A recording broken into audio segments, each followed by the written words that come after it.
a todas. Me siento aquí como un cantado flamenco.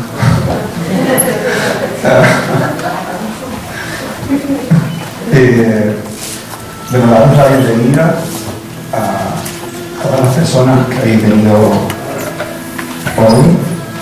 Bienvenida y daros las gracias. Daros las gracias a la familia de Antonio por todo lo que ha hecho apoyándonos en este homenaje, por la calidez con que han estado en todo este tiempo en proximidad mientras siga gestando el homenaje. Gracias también a los vecinos, las vecinas de Valencina, los convecinos de Antonio que han decidido estar aquí. Muchas gracias también a Área de Cultura del Ayuntamiento de Valencina y a la Corporación Municipal, al Área de Cultura, por ofrecernos el apoyo de este espacio y el apoyo en el trabajo de organización del homenaje. Y muchas gracias a todas las personas que han formado parte de este proceso lento, convivencial, humano y conversado que ha sido la organización de este homenaje a Antonio Garrido. Hace 6 meses empezamos a hablar de que había que hacer un homenaje a Antonio y con mucha facilidad prendió la mecha y de una manera pausada, conversada, un grupo de personas nos pusimos en marcha. Todo fluyó con mucha naturalidad, todo fluyó en voz baja, todo fluyó desde la aportación de cada persona y fue creciendo el homenaje y la complicidad entre las personas como crecen las plantas en un jardín de manera orgánica, sin necesidad de rupturas ni de nada. Cuando estaba preparando un poco la presentación de este homenaje, me preguntaba por qué con tanta facilidad se hizo viral y a cualquier persona que le decíamos que había conocido a Antonio le decíamos que si quería participar en el homenaje, con facilidad decía que sí, se incorporaba a ese mecanismo humano de personas que habíamos ido creando. Y me preguntaba por qué esa viralidad, ese contagio, esa naturalidad de tantas personas de la misma manera formando parte de un proceso alrededor de una persona, de su vida y de su obra. Y la respuesta que se me venía a la cabeza es que de alguna manera no teníamos que llegar a muy grandes consensos porque Antonio nos había dejado a todos, nos deja a todos, mantiene dentro nuestra un espíritu en el que todos estamos de acuerdo. Ese espíritu yo he intentado resumirlo en 3 lecciones, en 3 lecciones que voy a intentar contaros y que creo que forman el contexto en el que queremos convocaros a este momento de homenaje, ¿no? 3 lecciones de vida y yo las he llamado 3 lecciones de esperanza. La primera lección de Antonio, que creemos que está en este grupo y está en mucha gente, esa primera lección de muchas personas que lo conocieron, la llamamos el niño y el sabio. Hay un escritor que dijo que dentro de cada persona hay muchos personajes y muchos relatos pugnando por salir y que lo importante es hacer que esos relatos y esos personajes convivan en armonía dentro de uno y se nutran unos a otros. Dentro de Antonio había un niño y un sabio. Cualquier persona que quiera dar lo mejor de sí en un proceso de creación artística, pictórica, poética, musical, tendrá que prolongar su infancia y la ingenuidad y el asombro que vivió en Francia. Eso hará que el proceso creativo se prolongue a lo largo de toda la vida. Antonio prolongó su infancia, prolongó lo mejor de su infancia, una inagotable capacidad de asombro, una inagotable capacidad para encontrar la alegría, la complicidad y la ingenuidad ante la presencia y la grandeza de lo que los seres humanos en su mejor faceta son capaces de hacer. Pero además del niño, el proceso de una persona que en algún momento de su vida se dedica a la creación va desarrollándose también un sabio en el sentido de una persona que es capaz de integrar las experiencias de la vida, la dureza de la vida, el dolor de la vida, pero también es capaz de integrarla desde la compasión y la comprensión de un ámbito mucho mayor que el ámbito de la mirada más simple. Antonio integró sus aprendizajes y con el niño convivió durante muchos años el sabio. Con el niño que tenía la mirada que podemos ver ahí, convivió la persona que fue capaz de integrar la dureza de determinados momentos de su vida en la posguerra y todos los aprendizajes que después fue desarrollando en una época convulsa de nuestra historia. Esa para nosotros es la primera lección que nos deja, la de el asombro y la ingenuidad, la curiosidad, conviviendo con la integración de la experiencia, de las emociones y de los sentidos, porque al final el ser humano va siendo la conjunción de sus relatos, sus emociones y sus saberes. La segunda lección que nos deja Antonio, entre otras muchas, pero que queremos destacar porque está en el marco de este homenaje, es la que llamamos la dignidad. Decía un filósofo escribió que después de Auschwitz, de Hiroshima, de Nagasaki, después de la guerra de España, ¿para qué servía la poesía? ¿Y por qué íbamos a seguir escribiendo poesía? Nosotros podríamos continuar con lo que dijo ese filósofo y decir, no solo después de Auschwitz, de Hiroshima, de Nagasaki, sino después también de todo lo que está sucediendo en Palestina, de las muertes de personas en el estrecho, buscando una vida mejor, después de la infamia de las patentes farmacéuticas en un momento como el de ahora, después de todo eso, ¿por qué y cómo es posible seguir escribiendo poesía? Y sin embargo, la respuesta la encontramos en los cuadros de Antonio, en la vida de Antonio y en su poesía, porque precisamente ahora, más que nunca, cuando el lenguaje político, cuando el lenguaje estadístico, cuando el lenguaje económico, cuando el lenguaje racional, a través de la fragmentación y de la creación de jerarquías falsas en el mundo, ha ido generando este mundo, precisamente ahora es cuando llega el momento de explorar el lenguaje poético, de explorar el lenguaje creativo, de explorar esas otras capacidades que están en el espíritu más profundo del ser humano. Y esta lección nos la dio Antonio, que también entendió que cuando se decía, y se sigue diciendo, que para qué sirve, o que la poesía, la pintura, la música y la filosofía no sirven ni son prescindibles porque no sirven para la supervivencia, él entendió que la poesía, la música, la pintura dignifican nuestra posición de supervivientes, y dignificó durante años su posición de superviviente de una gran tragedia como la guerra que vivió y de una gran tragedia como fue el contexto político en el que tuvo que desenvolverse. Por eso la segunda lección es la dignidad y la dignificación del ser humano a través de la poesía, de la humanidad, de la complicidad con los valores esenciales que son capaces de desarrollar su espíritu. Y la tercera lección que intentamos rescatar para este homenaje es la que llamamos la continuidad de la vida y la esperanza a través de lo común y de lo humano. Desde la plena conciencia, Antonio pintó, como podéis ver ahí, a sus vecinos, a sus vecinas.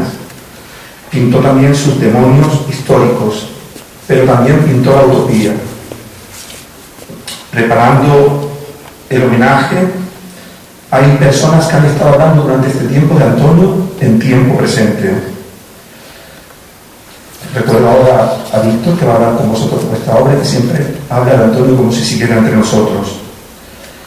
Podemos decir que después de ver su obra, la energía delicada de sus ideas, la humildad, la sencillez y la extensión de su sueño por una humanidad más justa y utópica permanece entre nosotros.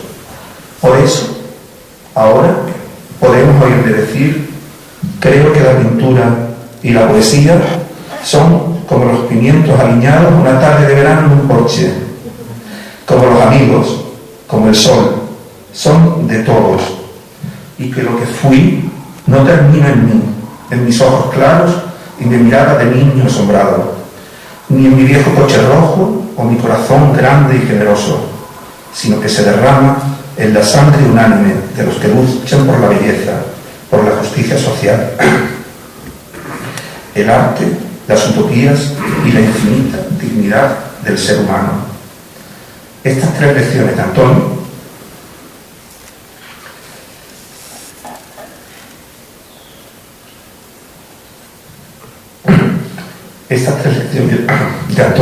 son el espíritu que nos llega y el sentido de este homenaje, con sus pinturas, sus poemas y la memoria de su vida, somos partes de la luz de la otra orilla, la de lo humano y lo común, la de la belleza, la orilla en la que caminan juntos el niño y el sabio que todos llevamos dentro.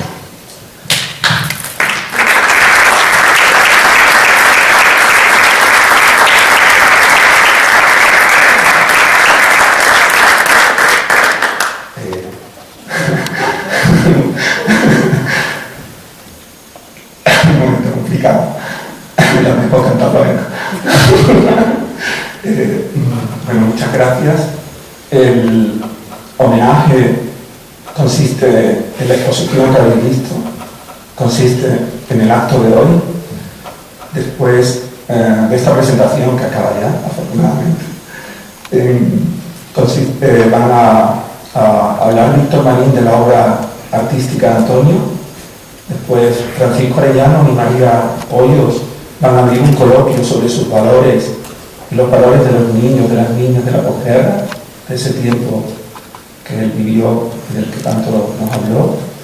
Y vamos a cerrar con las intervenciones de las personas que quieran aportar algo al homenaje. El lunes ya sabéis que tenemos un concierto.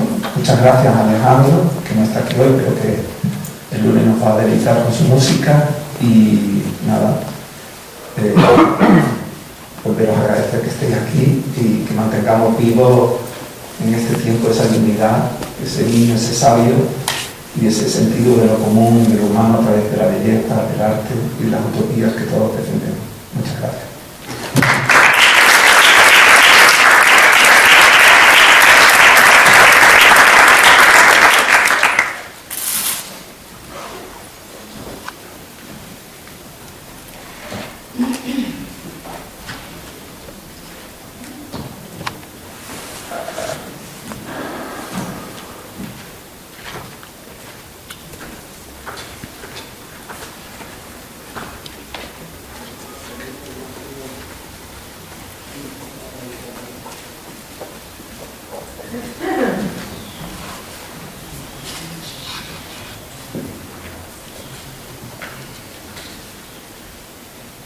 Malditas mascarillas, Dios mío, Dios mío. Bueno, ¿dónde vamos aquí? Si nadie ha dicho que voy a hablar de la pintura de Antonio, pintura que todos conocéis, pero yo voy a hablar de relación con Antonio como amigo y como pintor. Yo conocí a Antonio hace ya más o menos que unos 20 años. Fue un día por el colegio cuando iba a clase, cuidado, era Carolillo, nos conocimos, hablamos de pintura, nos hicimos amigos, hablo del 2002, 2003. En el 2005 nos matriculamos en Bellas Artes. Todas las mañanas, en un coche con otro, a las 7:30, casi 8 de la mañana, camino de Bellas Artes. Estando en Bellas Artes, se me oye bien, ¿verdad? No hace falta el micrófono, ¿no? ¿Se oye bien? Sí. Sí. Que ya en Bellas Artes, en Bellas Artes expusimos juntos. En la Casa de Extremadura organizamos una exposición colectiva y allí expuso él un cuadro que está en el catálogo, no en la exposición, pero sí en el catálogo. Son unos cerdos en una dehesa extremeña, el cuadro viene de Ecuador, para exponer en la Casa de Extremadura.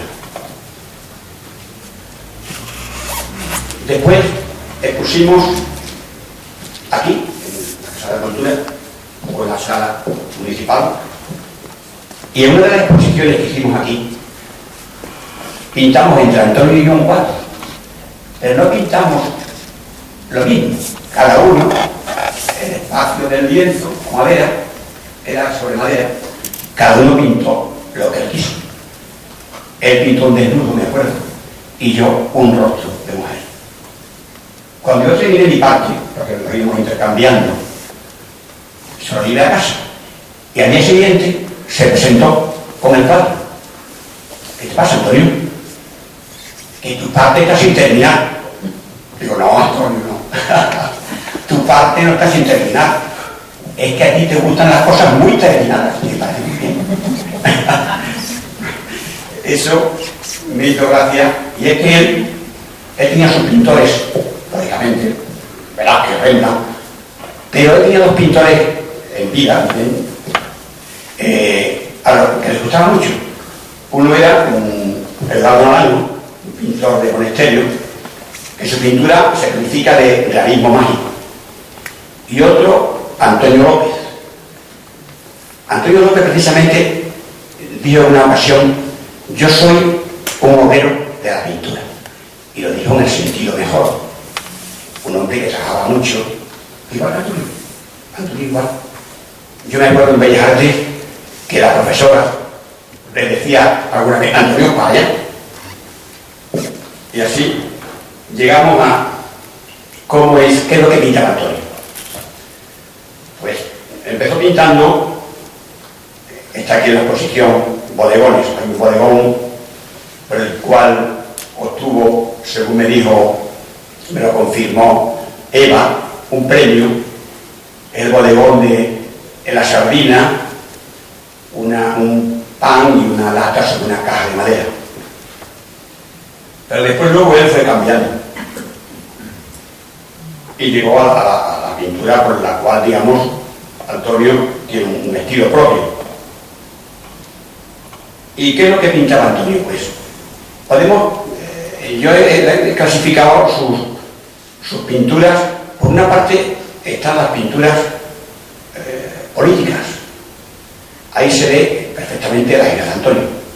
Aquí detrás tenemos un cuadro en el cuadro que procede de otro cuadro. O sea, ahí este cuadro lo regaló un amigo común, pero él primero que hizo, que le llamamos la creación, creo que es de 2002. Y en ese cuadro está García Luther King, está también, bueno, ¿qué tenéis? Está Fidel Castro, pero también está Franco, está Hitler, hay de todo.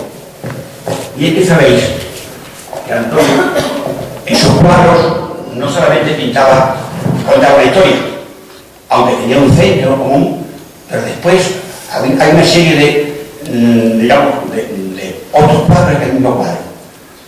Después están las pinturas que yo relaciono con Eduardo Naranjo en cierto sentido, las pinturas fantásticas o de fantasía. Tenemos un ejemplo también aquí en la exposición, en las cuales incluye personajes de los hermanos Grimm, Javelin, de Perrol, de Gato con Botas, e incluso personajes de un dibujante francés, Uderzo. Este Uderzo es el autor de Asterix. También hay por ahí un Asterix en uno de sus cuadros. Y después están, digamos, los cuadros del entorno. Por ejemplo, el cuadro de la terraza de Navarro o el del pescadito. Son escenas cotidianas de aquí.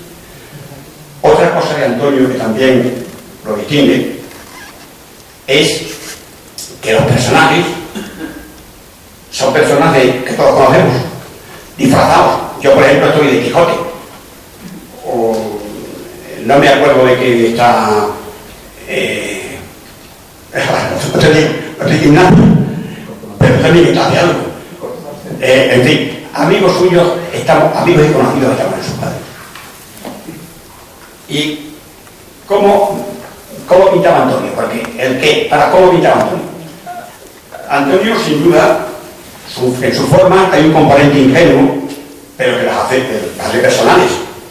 Son cuadros de coloridos contrastados, pero a mí lo que más, digamos, es original de Antonio, lo distingue, es la composición, cómo compone Antonio. Antonio, en sus cuadros, hay diferentes planos, pero sus figuras no están relacionadas por eso no es un realismo al uso, es un realismo de Antonio, a su manera, es una realidad suya. Porque cuando él quiere destacar a alguien, aunque esté en un tercer plano, la pone más grande que otras que están en primer plano. Después luego fijaos bien en sus textos. Los cuadros de Antonio hay que verlos con tranquilidad, porque además de tener muchos personajes, tiene además textos relacionados con el tema del cuadro. En fin, para terminar voy a leer un poquito algo que he escrito que sí. Sus pinturas son sin duda imaginativas, describen y evocan, sin duda, llenas de colorido, juguetonas e irónicas, a veces con una pizca de ingenuidad que le da toque personal, y no podemos olvidar el componente lúdico. Pero como otras veces hay un humor corrosivo con la situación social presente y por supuesto con hechos también que han ocurrido anteriormente. Su sensibilidad sin duda va unida unas veces a la fantasía, otras a la crítica de aquello que considera rechazable. Y ya solamente, porque ya he dicho lo de los hermanos Grimm, lo de Perrol, Uderzo, solamente quería decir que Antonio en el 2019 me propuso exponer aquí en la Casa de la Cultura. Y le dije, bueno, ya, no sé si llegó a pedir la sala. Llegó la pandemia y se frustró. Pero Antonio lo ha conseguido. Hoy tiene aquí una exposición antológica. Este acto de homenaje a Antonio es sin duda lo que se califica de momento adecuado. Es un momento adecuado. Que nos reconcilia y nos enriquece, sin duda. García Márquez, y ya termino, escribió en cierta ocasión, dijo, en una entrevista, que él escribía para que sus amigos lo quisieran más. Antonio ha conseguido que hoy le podamos decir, Antonio, te queremos más. Muchas gracias.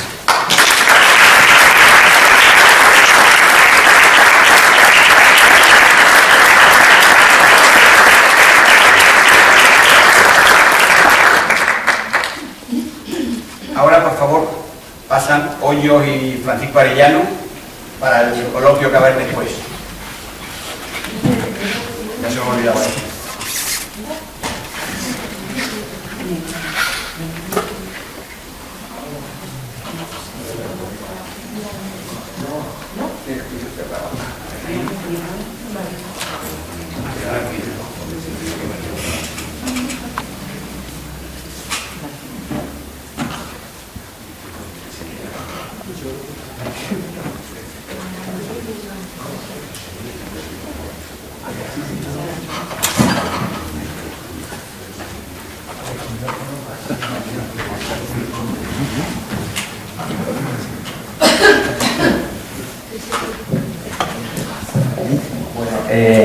Buenas tardes.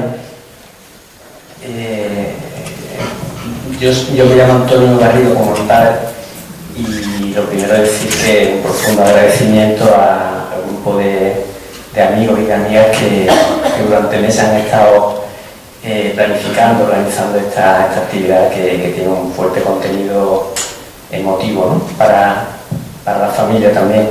Yo no tenía previsto, ayer me dijeron que comentar algo sobre, digamos, la vertiente ideológica o de ideas de mi padre, que realmente es una faceta, los que lo conocisteis, pues una faceta muy marcada en él, ¿no? Es un hombre de ideas, de fuertes convicciones, de fuertes principios. Hay una canción por ahí de los Chichos, no sé qué, decía: si me vas a elegir entre tú y mi idea, algo así, pues él hubiera elegido siempre sus ideas, ¿no? Y bueno, muy brevemente, él su primera infancia, pues bueno, la vivió en ese marco que se ha comentado aquí de la tragedia, ¿no?, que se vivió con el golpe militar, con la guerra y con todos los horrores. Y bueno, probablemente es la experiencia primigenia suya que más nos marcó, y además en un contexto de mucha, como mucha gente, yo creo que mucha gente tuvo experiencias muy parecidas a la de él, ¿no? De mucha penuria, de mucho miedo, de esa, no sé, él tenía un poco una experiencia muy parecida a esa imagen de niño yultero, ¿no? De descalzo, que va con vacas y a la vez está todo el día pensando en cómo puede conseguir comida. Luego su juventud la pasó en la primera parte, digamos, del franquismo, tan dura, de miseria también, de miedo, de lo más regresivo, ¿no? Y ahí él se marcó también una faceta suya muy marcada, que es, digamos, pues realmente era un tipo muy autodidacta, con muchas ganas siempre de ir un poco más allá, y bueno, estudió bastante, se forjó, por decirlo así, una especialización, y ya siendo un joven ya maduro, pues empezó a vivir con mucha gente la experiencia de los trabajadores en aquel mundo de las empresas, de la clandestinidad, de las primeras.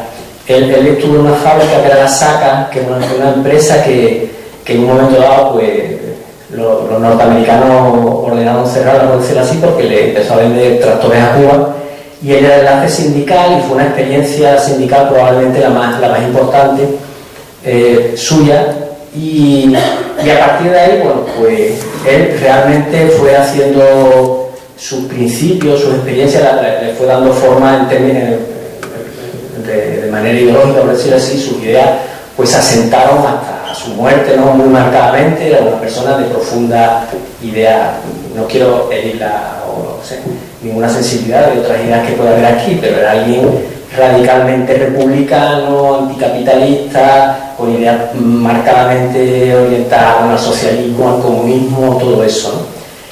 Eso ha sido algo que lo ha impregnado a todos los niveles.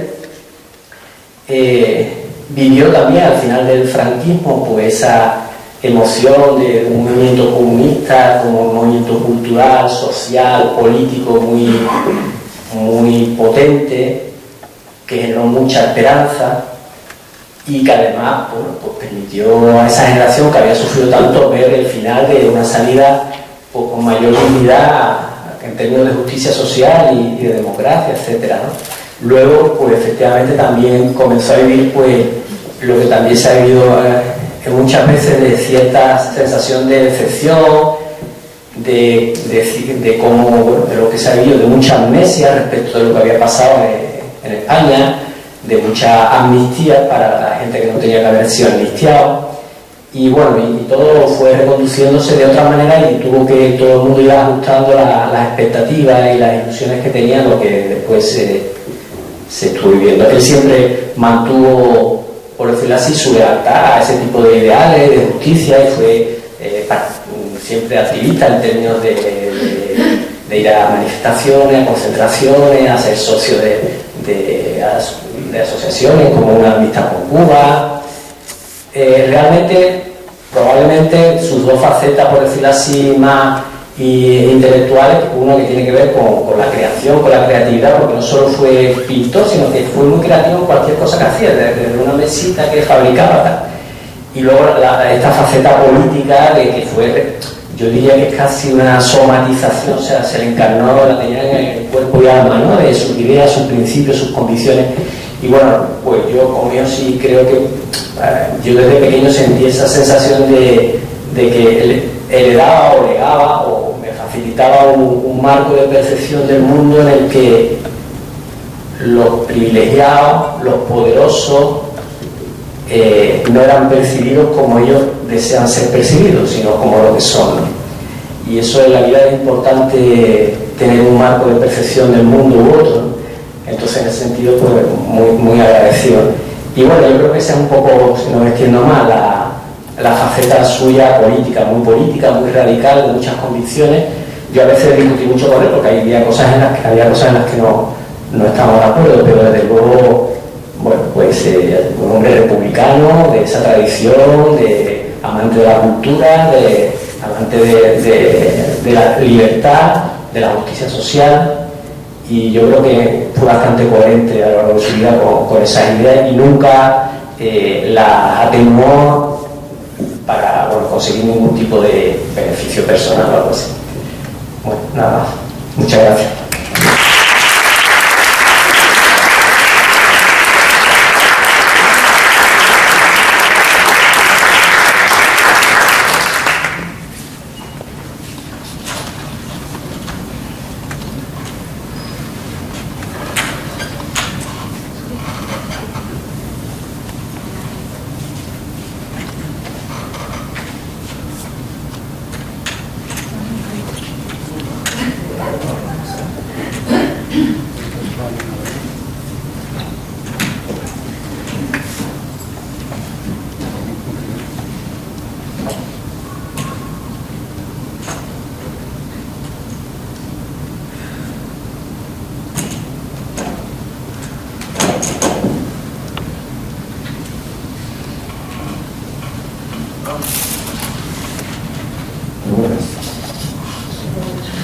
Hola.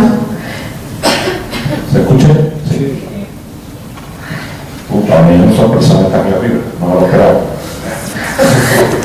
Hacía tiempo que no me subía yo aquí.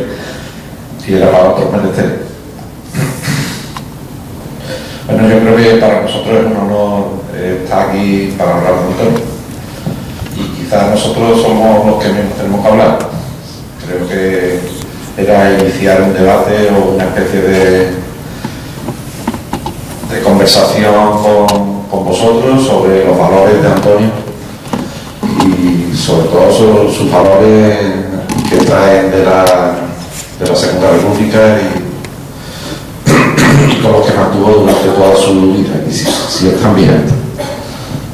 Sí, efectivamente, ya se ha dicho casi todo. Antonio ha explicado muy bien el compromiso político y el compromiso como ser humano de Antonio con todas las situaciones de injusticia, de explotación. Todos los que lo conocemos o lo hemos conocido, pues sabemos cómo era en ese sentido.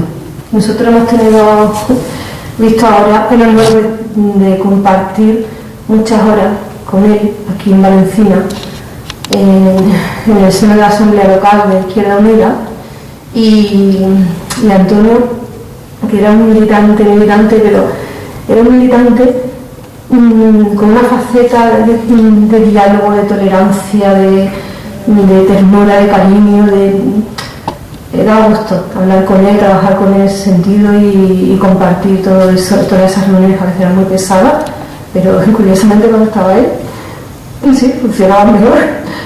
Y bueno, todos esos valores que él arrastraba, efectivamente, que tenía esa conciencia desde muy joven, y que él era pues un defensor diario de todo lo que significaron, lo que significó, lo que quiso hacer la Segunda República Española, lo ha llevado siempre encima y ha hecho gala de eso y lo ha defendido pues de esa manera, con tolerancia, con diálogo, con mimo, casi diríamos.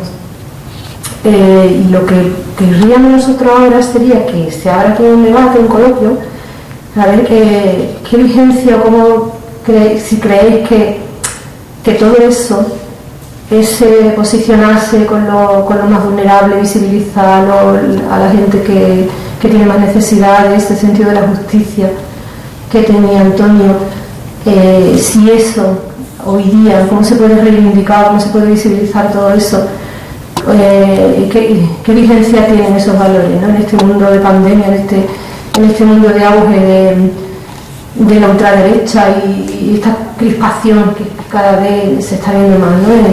en nuestra sociedad. Y entonces rescatar esa parte que para él era tan importante. Entonces, bueno, si alguien quiere aportar algo,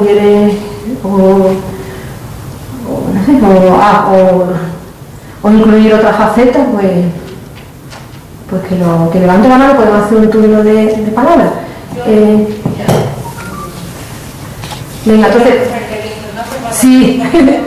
Estoy haciendo teatro y proyectos muy bien. ¿Quieres el micro? No. Pero vamos a escuchar a dos porque estoy acostumbrada a él. Yo la profesora de Antonio de Política, bueno, lo sabemos todos porque lo conocemos, pero para mí no tengo edad de ser su hija, pero para mí era mi padre. Porque cada vez que iba a ver a su hija, cada vez que iba a ver a su hija, que vive en la paralela a nosotros, siempre se acercaba a nuestra casa, siempre. O al revés, antes de acercarse a su hija se pasaba según cómo le viniera, de dónde viniera. Y siempre su cariño era entrañable, su sonrisa, la manera de me decía, Katy, yo te quiero mucho. Yo estoy enfadada con Víctor. Pues tú no te enfades. No, yo a ti te quiero mucho, pero estoy enfadada con Víctor. Por lo que sea. Pues tú no te enfades con él porque él también te quiere mucho a ti. Y esa es la cosita que yo, cuando lo veo ahí, ese es Antonio, el que yo no me importa, no me interesan sus ideas políticas, que las sé y las comparto. No todas, pero muchas de ellas. La pintura, yo estoy como la Bella Durmiente, o sea que no me ha podido poner en un cuento más bonito. En plena depresión mía, con Salvadora dándome, la que estaba en la farmacia, dándome la pastilla para la depresión. O sea que, y él, con todo su cariño y con todo su respeto hacia mí, me decía, Katy, ¿a ti no te importa que yo te ponga en un cuadro? No. Pero es que te quiero poner en la Bella Durmiente porque como tú tienes depresión y Salvadora te vende las pastillas, pues ella va a ser la madrina. Yo estaba recién de baja, o sea que estaba, pues llevaba 2 años con depresión, sería el 2008, 2007. Y yo decía, no me importa, Antonio, ¿qué más? Tú sabes que a mí no me conoce el pueblo y sabe que yo estoy con depresión, ¿qué más? Y encima ponen en el cuadro la cestita de Salvadora con las pastillas por el transilio. Ahí hizo la foto y todo el mundo sabe que soy yo, pero si a mí no me importa. Ese es el Antonio, no, ahí no está. Ese es el Antonio que a mí, porque con ese cariño, con ese respeto, y yo le agradezco muchísimo las veces que fue a mi casa. Yo a su casa, con su mujer, con una amistad buenísima, con María y con mucho cariño. A su casa no he ido yo, pero él, bueno, mi marido sí, pero él ha venido siempre a la mía, a la nuestra, pero con ese cariño. Y ese es la persona que yo quiero, el Antonio como persona, que fue como un padre para mí, aunque no tenga edad de ser su hijo. Ese es el que yo quiero.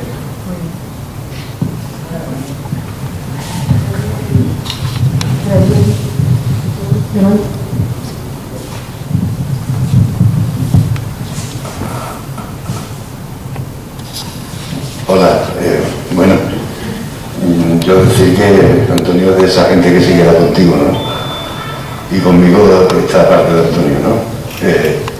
Su bondad, qué deciros, ¿no? Que no conozcáis. quisiera un poquito redundar en un análisis de su obra. Yo cuando conocí a Antonio fue que conocía a Víctor Marín, a Juan Carlos Alarcón y a Antonio, que estaban los tres, que estaban haciendo la exposición. Yo me dedicaba a temas de arte y los vi como tres jovencitos deseosos de aprender.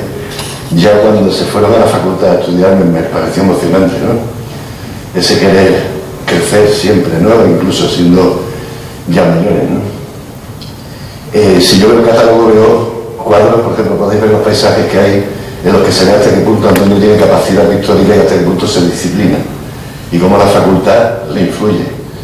Pero él opta por eso, y Antonio es eso. O sea, Antonio es ese estilo peculiar suyo, ese estilo coral que es como un relato de su realidad, tanto histórica, como lo tenemos ahí arriba, ¿no? Una especie de rompimiento de gloria en la historia, y abajo que es su realidad y sus deseos, ¿no? Ese amor por la música, por la cultura, por la lectura, por los personajes que son influyentes como Mujica y otros que se ven ahí. Entonces a mí eso realmente es lo que me hace que alguien podría decir que la pintura de Antonio es naif, y yo digo que no. La pintura de Antonio no es naif, o sea, eso está hecho, es profeso así, es una manera de entender un cosmos. Y sobre todo, fijaos la cantidad de color que hay en todos sus cuadros.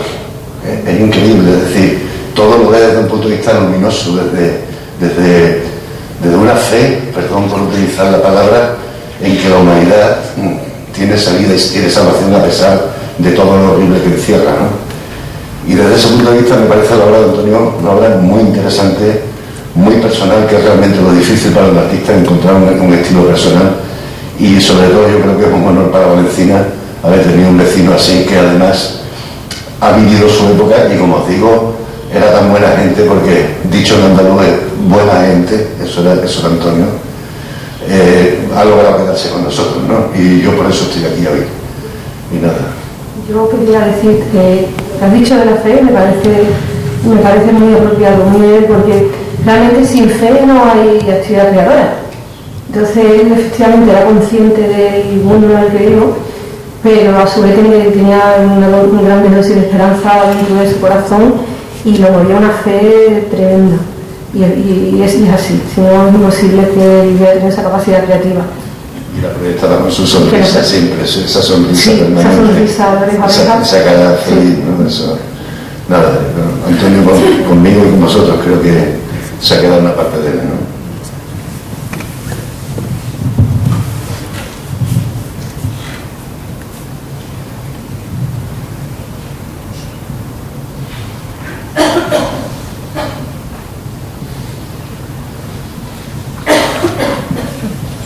¿Alguien más que aportar algo?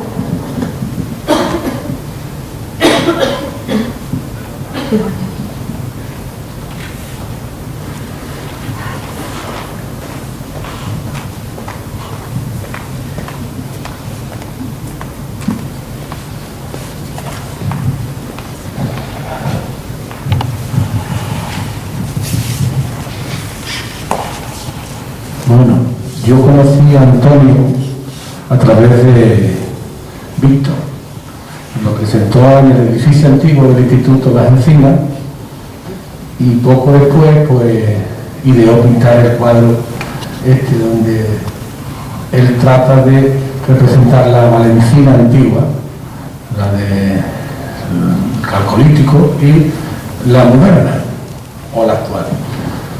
Pero yo quería comentar una anécdota que ocurrió en una de las exposiciones que se hacían en el Instituto de las Encinas, organizada casi siempre por Víctor, que me llamó una asociación, el presidente de la Asociación de Amigos de la Guardia Civil. Y le pregunté qué quería, y que quería tener una entrevista conmigo. Digo, ¿pero con motivo de qué? Dice, pues mire usted viene puesto en una exposición. Digo, sí, un pintor, un señor de Valencina, se ha puesto. Bueno, pero queríamos hablarlo con usted. Bueno, pues viene usted tal día. Vinieron 2 personas. Hombre, es que ahí hay un cuadro que nos denigra, que se ve aquí por el llano bebiendo una botella y fusilando el jurado de la Macarena. Esa es la opinión que tiene este hombre sobre Bueno, pero eso lo quitaba usted de ahí. Digo, no. La exposición tiene una inauguración y una clausura. Hombre, pero no se va a quedar para siempre, digo. No, porque es una exposición temporal o una exposición definitiva. Bueno, pues muchas gracias, ya con eso nos conformamos. No sé si te lo comenté a Antonio, no lo sé, pero me llamó mucho la atención porque tampoco era un cuadro el que dijera que representara ninguna barbaridad. Estaba describiendo desde el punto de vista de Antonio lo que había sido la guerra civil después del golpe. Y esa anécdota la quería comentar aquí, pero sobre todo resaltar que era tan buena persona, como han dicho algunos, que hoy estoy aquí precisamente por la bondad de Antonio. Tenía siempre una sonrisa en la cara y se le veía, transmitía esa sensación. Solamente quería comentar eso. Yo acabo de leer las memorias que él escribió, no sé si escribió la segunda parte, no la llevo a escribir, ¿no? Carmen decía, a ver si voy a empezar la segunda y a ver si no tardo tanto como esta, que me llevó 10 años para ser escrito el Quijote. Y son fantásticas, son tremendas, ¿no? Una ironía fina, una grabación dentro de todo lo duro que está relatando, ¿no? De su infancia y de su primera juventud. Y recuerdo que en un momento dado que dice que se quedan los pocos ahorros que tenían las familias, se quedan sin ello porque Franco ilegaliza la moneda republicana y que él todavía tenía en casa moneda republicana en papel. Y me acuerdo que me dio una o dos, que todavía la guardo, la tengo, y me dio un poquito de no sé qué valor, no recuerdo qué moneda era, qué valor tenía en papel, y todavía lo guardaba. Ese detalle de... Y nada, el libro es fantástico y qué pena que no haya hecho la segunda parte, pero bueno, ese y otro que he leído también estos días, que es el de Antonio Rubio, el padre de Clara, que también es increíble, y le decía yo otro día, pero que esos libros yo los pondría de lectura a los alumnos de bachillerato, de la asignatura de Historia de España, porque es súper ilustrativo, casi que enseña más que un libro de un historiador profesional, porque enseña la vida cotidiana, lo que se pasó en esa época y que sigue, y que muchas de esas cosas siguen vigentes en el mundo, en muchos sitios y aquí en España también, en determinados ámbitos.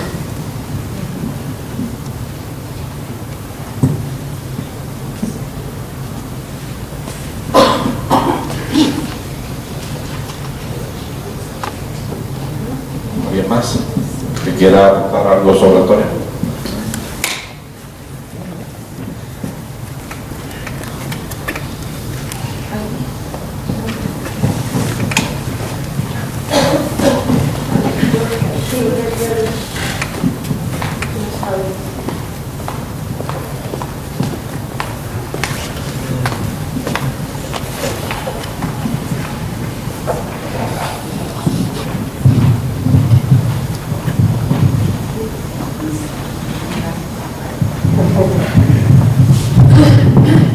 Hola, yo soy sobrina de Antonio y me da mucha vergüenza hablar en público, pero no quiero dejar de hablar, de decir unas palabritas por mi tío, que ha sido siempre para mí un ídolo.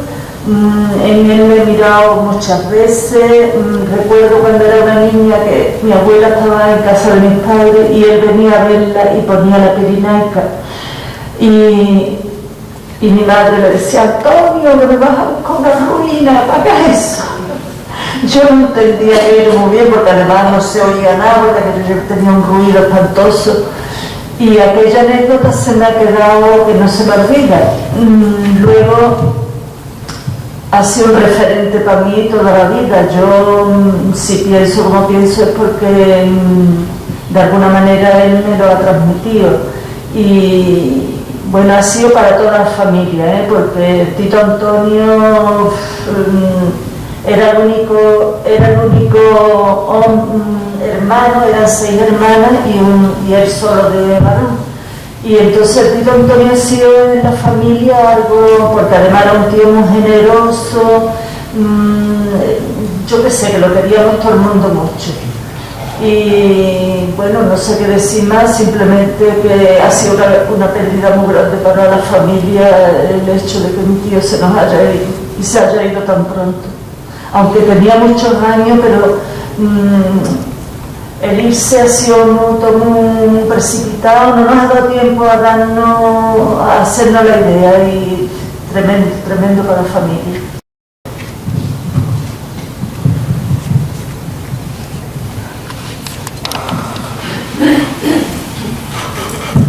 Bueno, si nadie más quiere intervenir, sí, José Ignacio. Yo no quería hablar mucho, pero sigue con la anécdota, ya que no la cuenta Antonio. Es que tengo tantas... Claro, tú tienes, es verdad, que tienes muchas. Cuenta alguna también, Antonio. Pero cuenta alguna. Yo voy a contar una, ¿no?, que me parece muy significativa de su manera de entender la vida y esa continuidad que había entre su conciencia histórica, su conciencia y su proceso creativo, ¿no? Y que se ve en sus cuadros, ¿no?, donde siempre se ve esa conciencia histórica, esos poderes, esa lucha histórica, esa dialéctica, y hay un espacio donde, sin embargo, siempre aparece gente conversando, gente alrededor del libro. Hay un cuadro que está por ahí que representa la escuela de Atenas y que es ese espacio de conversación de gente que soluciona los problemas de la vida a través de ese sueño utópico, de la conversación, de la convivencialidad, etcétera, ¿no? Había una historia que empezó porque un día empezó a invitarnos por eso lo nombraba antes, era un niño algunas personas, empezó a invitarnos a tomar, al empezar el verano, los pimientos aliñados que él preparaba. Él cogía sus pimientos, los metía en una lata y preparaba sus pimientos aliñados, y cuando caía que estaban nos avisaba a un grupo de personas, ¿no? Toño se encargaba de avisarnos a todos, porque Toño era muy cómplice de Antonio, ¿no? Y nos íbamos allí a su coche, sacaba los pimientos aliñados y empezábamos a beber cerveza y a charlar, ¿no? Y siempre sucedía lo mismo. Había un momento en que empezábamos a hablar de cómo se estaban poniendo determinadas cosas, cómo el mundo se estaba complicando, cómo siempre era muy sensible a las injusticias, a la existencia de desigualdades, y empezábamos a hablar de eso y nos enredábamos con esas cosas. Cuando estábamos demasiado enredados con esas cosas, decíamos tomamos pimiento, y entonces nos echaba cerveza y tomábamos más pimiento. Esa forma de liberar la tensión histórica y la lucha dialéctica a través de ese encuentro cómplice entre personas alrededor del disfrute común y de la conversación, de la afectividad, de la ternura y del humor, es otra forma de lucha política, entre comillas, el concepto de lucha política. Es una dimensión grande de la lucha política, la introducción de lo subjetivo, de lo emocional como parte, y él no tenía eso muy integrado, hasta el punto, y es como el cierre de la anécdota, que yo una de las últimas veces que lo vi con el coche rojo, era a principio de verano de hace 2 años, iba yo por la calle, pasó con el coche bajo la ventanilla, y entonces simplemente dijo: ¿cómo se están poniendo las cosas? Ya voy a tener que sacar los pimientos. Y me pareció, siempre se me quedará esa imagen de él sacando la cabecita del coche y resumiendo todo diciendo: qué mal está todo, pero sacaré los pimientos allá. Así que nada, me parece que reflejaba mucho lo que él era y lo que él nos ha ido dejando todo. ¿También alguna anécdota más? No sé, voy a intentar. Yo creo que yo lo conocí en aquellas exposiciones que hacían en Casa de la Cultura, en el instituto. Me acuerdo de la anécdota de la Guardia Civil, porque fue prensa en Sevilla y él estuvo muy emocionado por aquello, porque llegó a tener hasta miedo, lo recuerdo así. Aquello les llevó a que lo conocieran en otros ámbitos y llegó a, no sé si fue automáticamente, pero llegó a ir en alguna exposición a Francia, que después hizo que aquello creciera también de una manera. Y yo quiero contar que yo lo quiero mucho, y lo quiero mucho porque le veía ese punto tenía diferencia de edad conmigo, yo creo que llegué a ser amigo de él, y era tenía ese punto que a mí me gustaría, que lo decía José Ignacio o Víctor, no sé, de conservar la inocencia de la infancia, que éramos, y se le nota mucho en los cuadros, a pesar de que luego, y también me gustaría comentar el proceso creativo, porque también lo vivía con él, porque veía cómo fotografiaba a los vecinos, yo le ayudaba a fotografiar a los vecinos para incluirlos en sus cuadros, y los mezclaba con personajes históricos y personajes reales y personajes de cuentos, y hacía una mezcla que al final tenía sentido. Trabajaba muy duro con eso, en colocar, no se conformaba con cualquier postura, necesitaba la precisa, y a mí eso me pareció, para mí le da mucho más valor, se nota, eso se nota en los cuadros. Y toda esa mezcla, y toda esa, él buscaba contar un relato, y yo creo que lo consigue de sobra. Y bueno, no sé, yo no tengo nada más que cosas bonitas para decir. Para mí siempre estará conmigo, y sus cuadros están ahí, y yo me he aprendido muchas cosas con él, he compartido muchos momentos. Empezábamos a hablar, haciendo una foto, y acabamos hablando de política, pero acabamos hablando de la vida, acabamos hablando de sentimientos. Entonces, bueno, una vez lo que decía, una gran persona, y no sé, yo no puedo decir nada más que lo que todos sabes. Que muchas gracias por haberlo conocido, es lo que estamos viendo para él. Bueno, si os parece, vamos a ir a leer un poema. ¿Reyes? Reyes, ¿no? Entonces, cuando quiera, Reyes.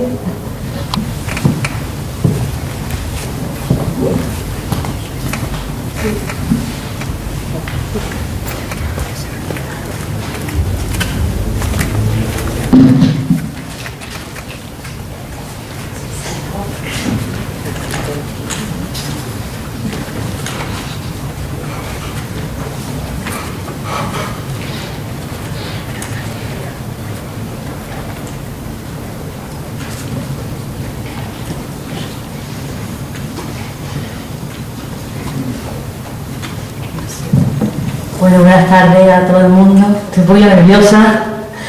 Bueno, lo primero, quería darle las gracias a quien haya organizado todo esto, todo lo que había organizado, por haberme dejado un par de minutillos para leer un poema de Antonio. Yo soy la pareja de uno de sus hijos, Raúl, y la verdad es que yo siempre con Antonio me hemos llevado muy bien. Yo lo quiero muchísimo, y él a mí. Y siempre me contaba sus batallitas, yo le picaba, hablaba de la situación política, y teníamos mucha sintonía en todo eso, ¿no? Y bueno, contaron que una de las cosas que nos unía era, bueno, que nos unían mil cosas, pero una cosa así curiosa, que los dos mirábamos mucho a Marina Alegra, Sánchez Gordillo, y él me pintó un cuadro, que para mí es el mejor cuadro que ha pintado, donde estaba Sánchez Gordillo crucificado, que ponía en la cruz irritado, y estaba la Duquesa de Alba, y un cura con una hoja y un martillo clavando los clavos a Sánchez Gordillo. Vamos, una pasada de cuadro como todo, pero para mí es el mejor que ha pintado. Y bueno, tiene que ver con esto una frase también de Antonio que yo quería señalar, de la que estoy aquí arriba, la generosidad tan grande que tenía, ¿no? Yo no sé ustedes, pero yo que fui incapaz de pagar una cerveza nunca cuando estaba con él. La verdad es que cuando llevamos el cuadro Marina Alegra de Sánchez Gordillo, estaba él tan emocionado, dando sus discursos y con todo el mundo, que cuando llegó la hora de pagar, él no se dio cuenta, y fue la única vez en más de 10 años que conseguí invitar a una cerveza, ¿vale? Entonces, bueno, pues agradecer que voy a leer un poema suyo. He leído uno que se llama La sonrisa, porque creo que es muy actual, porque hace falta echar una sonrisa por la situación actual que hay ahora en el mundo, la sociedad, la política y demás. Y bueno, voy a leerlo, pero lo voy a leer con una cosa encima, para darle también un homenaje, que él era tan republicano, yo también muy republicano, y además le decía: Antonio, qué desgracia tengo que me llamo Reyes, yo republicana y me tienen que poner Reyes, y él siempre me llamaba: tú eres reina republicana. Así que me voy a poner su bandera para darle homenaje.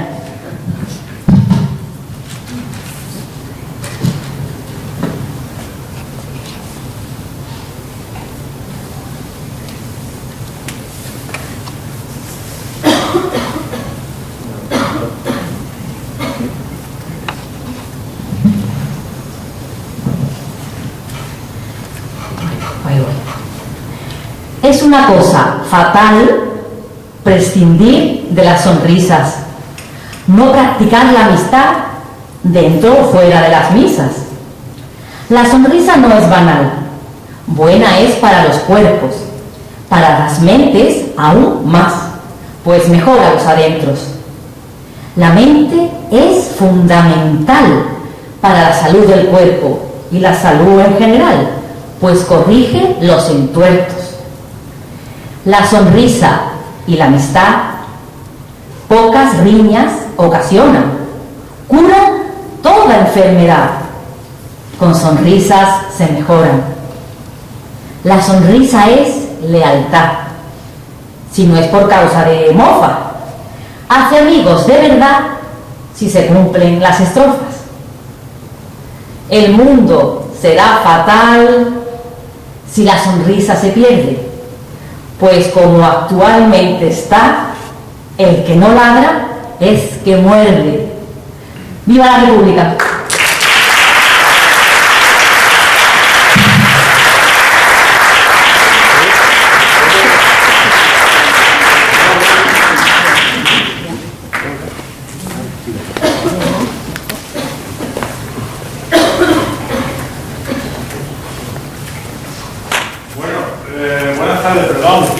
Yo creí que íbamos a intervenir después, pero vamos, da igual. Yo no me podía ir de aquí. Yo me llamo Juan Miguel Batalloso Navas y yo era muy amigo de Antonio, lo conocí tarde en la vida, pues ahora aproximadamente tal vez haga 10 años, 8 años, una cosa así, y lo conocí por razones de tipo memorialista, de tipo sociopolítico e ideológico.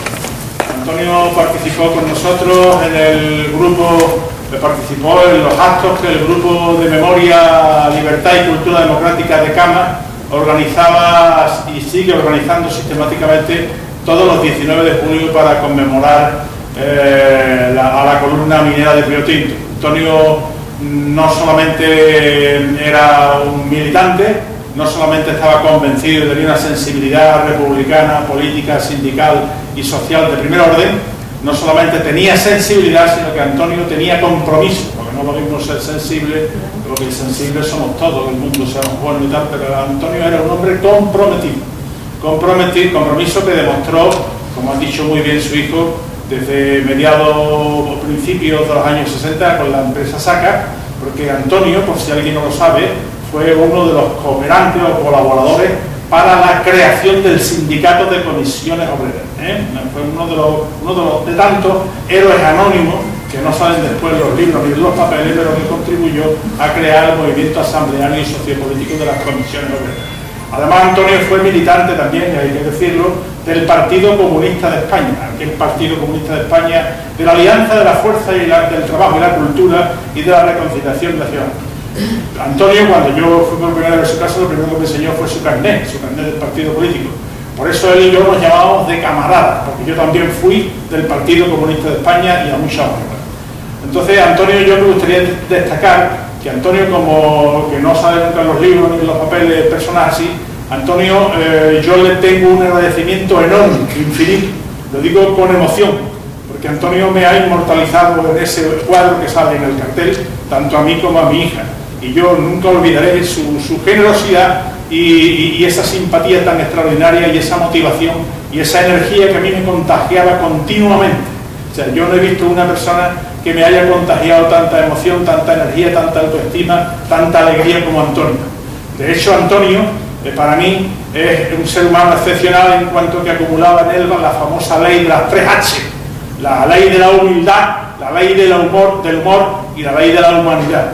Antonio fue un personaje, para mí, una persona excepcional en todos los órdenes, Estuve varias veces en su casa, acompañando, y donde estuvimos hablando, nosotros siempre hablábamos de lo mismo, hablábamos de los problemas políticos, ideológicos, de la falta de utopía, de la falta de esperanza y de la falta de fe en el futuro. Pero Antonio siempre tuvo fe en el futuro, y a mí me la contagió siempre.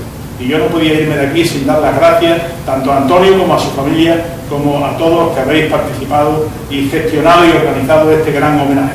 Antonio no solamente era un pintor, era un sabio, era un ser humano excepcional, aquí se ha dicho por parte del compañero. Y en ese sentido yo estoy henchido de gratitud, de cariño, de amor y de admiración hacia Antonio y hacia todos vosotros que habéis conseguido organizar esto. Muchas gracias.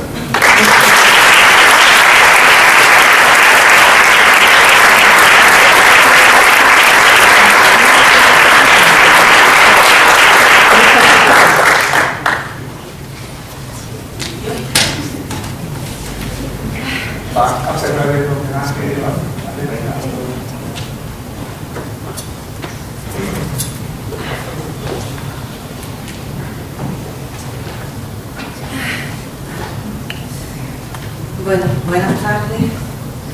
Yo soy Eva, la hija de Antonio, y como comprenderán debido a la emoción no me quiero arriesgar y voy a leer lo que quería decir para que no se me escape nada. Como sabréis, es un día muy especial para mi familia.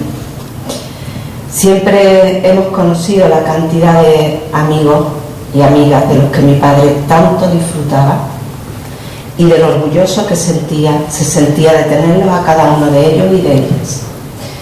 Mi padre era una persona con un corazón gigante, una energía portentosa y una generosidad extrema. Vino a vivir a Valencina hace unos 20 años. Desde el principio le encantó vivir en este pueblo, pero como el futuro ha demostrado, vino también a conocer, a compartir y a dar, que eran las cosas que más le gustaban en la vida. Se movía a diario por el pueblo y sus amigos, grandes amigos, de los que se sentía muy orgulloso. Me sorprendía cuando en ocasiones iba con él por el pueblo, que conociera casi todo el mundo, y su camino se acompañaba de un saludo continuo.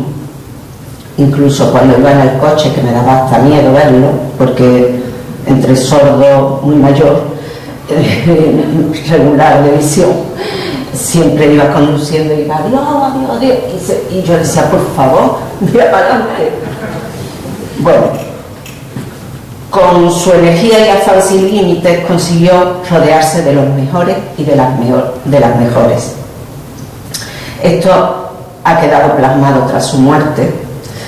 Nosotros, su familia, después de su fallecimiento, hemos descubierto este grupo de personas con los que se relacionaba. Este grupo que ha decidido con gran esfuerzo, trabajo y mucho empeño organizar este homenaje póstumo. Mi intervención en este acto es fundamentalmente para agradecer todo lo que habéis hecho. Os puedo asegurar que no damos crédito al maravilloso trabajo que habéis realizado para que se plasmen en estas jornadas el aprecio y cariño que le tenéis y de esta forma tan bonita. También queremos agradecer la colaboración del Ayuntamiento de Valencina para que este homenaje, no sé si hay alguien presente, se pueda hacer de esta manera. Y por último, me imagino, como ya se ha dicho, su sonrisa y la emoción en su cara si estuviera aquí y el abrazo que a cada uno de nosotros nos daría. Por eso por si acaso nos están mirando desde algún agujerito, nos ponemos todos de semiperfil, como te gustaba pintarnos, para tu último cuadro, papá. Y termino diciendo lo que seguro te gustaría decir a todos. Gracias, amiga, gracias, amigos, camaradas, salud y viva la República. Gracias.